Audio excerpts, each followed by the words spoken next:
Be ready. 5 seconds.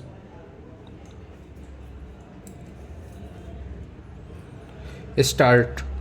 It needs to be reiterated that the learned magistrate has to remain vigilant with regard to the allegations made and the nature of allegations, and not to issue directions without proper application of mind.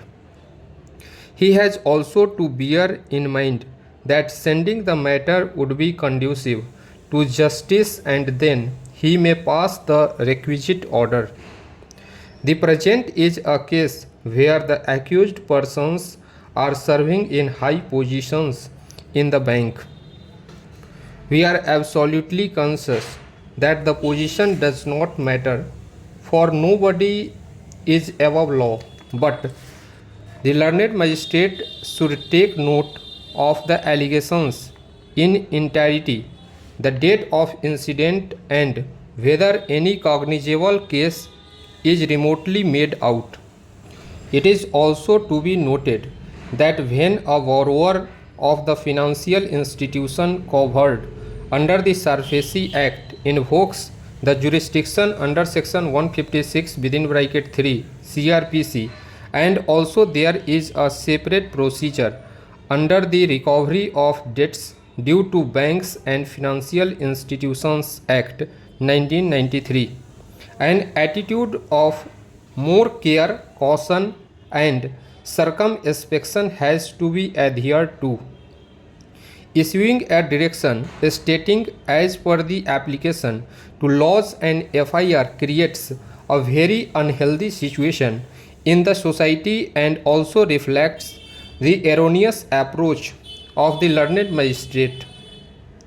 It also encourages the unscrupulous and unprincipled litigants to take advantageous steps with courts to bring the financial institutions on their knees. At this stage, it is seemly to state that power under section 156 within bracket 3 warrants application of judicial mind. A court of law is involved. It is not the police taking steps at the stage of section 154 of the code. A litigant at his own whim cannot invoke the authority of the magistrate. A principled and really grieved citizen with clean hands must have free access to invoke the said power. It protects the citizens, but when pervert litigations takes this route to harass their fellow citizens, efforts are to be made to scuttle and curb the same. In our considered opinion, a stage has come in this country where section 156 within bracket 3 CRPC applications are to be supported by an affidavit duly sworn by the applicant who seeks the invocation of the jurisdiction of the magistrate. That apart, in an appropriate case, the learned magistrate would be well advised to verify the truth and also can verify the veracity of allegations. This affidavit can make the applicant more responsible. We are compelled to say so, as such kind of applications are being filed in a routine manner without taking any responsibility whatsoever, only to harass certain persons.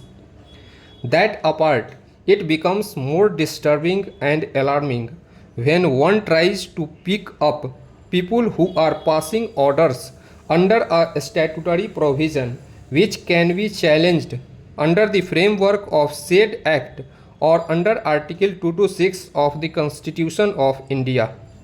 But it cannot be done to take undue advantage in a criminal court as if somebody is determined to settle the scores. We have already indicated that there has to be prior applications under section 154 within bracket 1 and 154 within bracket 3 while filing a petition under section 156 within bracket 3. Stop.